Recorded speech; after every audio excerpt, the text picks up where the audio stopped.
Okay. I asked Biela to join us, who has been on the team for like a solid 4 months working here. And Biela lives in the Philippines and is up in the morning like all you folks are. But I wanted to have Biela stop by and just share a little bit about her experience, because I can speak all that I want, but I want to help everybody understand that, you know, what the possibilities are here. So, Biela, thanks for getting up early and taking a few minutes and coming by. Biela's doing a great job, super job with our members, so I really appreciate that. Hi, guys. Good morning. What, if anything, could you share with the others about your experience, like maybe some of the challenges that you had, things that you know, you can make people aware of, what some of the positives have been about working here? Oh, yeah. So, guys, first things first, Brian did mention about the learning curve. So that's going to be a challenge for us because basically we have a totally different medical system here in the Philippines. And you will be encountering a lot of, well, situations in calls. Like Brandon mentioned that you'll be doing mostly outbound calls. So you won't know the situation until you are able to talk to a member. And by that time, there might be questions that you won't get to answer. And most of the time, because of the time difference, there is also a delay in information that will get back to you. So we have to do a lot of self-studying in order to be able to put out that information for the members. And that's one challenge, but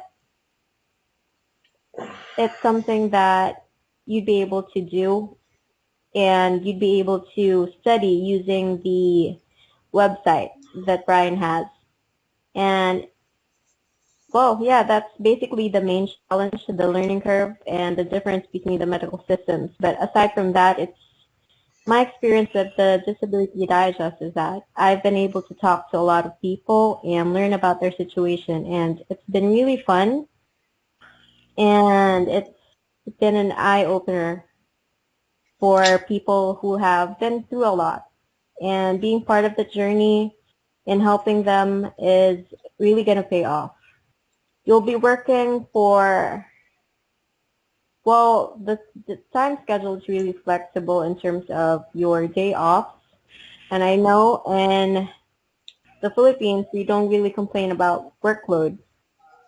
But you'll really find that with the Disability Digest, it's not really what you consider workload. And you'd be earning what most of us earn in a month here for something that you won't even consider as work.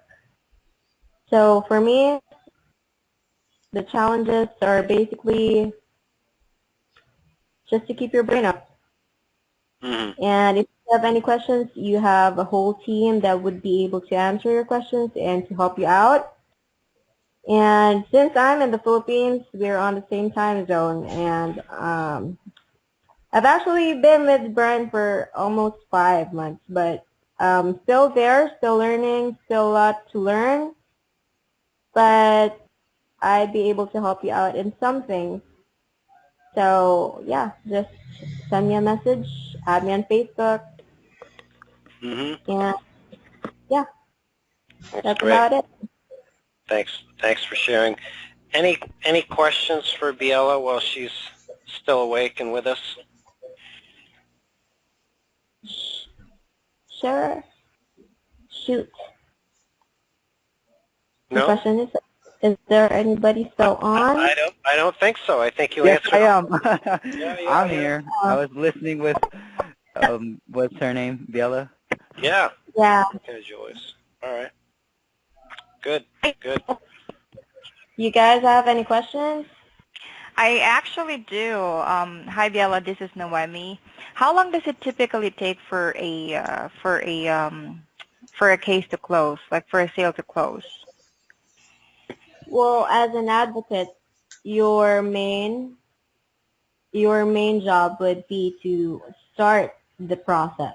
So you'd be the ones to contact a member, make sure that you schedule their information, and one of the challenges would be, well, before I ask, does anybody here have experience in call centers? Yeah, I do, I yeah. do. Okay. I think everyone So has. we don't have a problem because when you are a call center agent or you have been a call center agent, we all have hard guts. So there will be days that members will hang up on you, and there will be days that you will have a cranky member. So it's good that we don't have an issue with that. And like I said, your main job would be to schedule an interview to get across the two-part strategy in a sense that we would be able to help them out and help them understand how the process works. But in terms of closing the case, that's something that we turn over to the representative. Mm-hmm. Okay. We'd be able to track from what I understand, right? Sir Brian, we'd be able to track how the case will close, but it would take months. It will take Yeah. months. Okay. Yeah. Yeah. It would actually depend because it will go through like I said, there's a learning curve because they have this process and how they will be approved for disability, and it does go through a judicial process.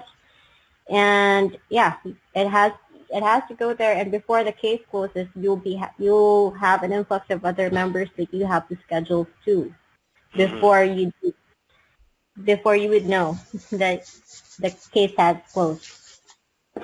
So I just want to, it's a good question. I just want to communicate that compensation is tied to scheduling the interview for advocates. It's not necessarily tied to the case being closed. And there are cases that we do here on our own that if we work on that case and it gets closed, then there's a bonus that goes back to the team.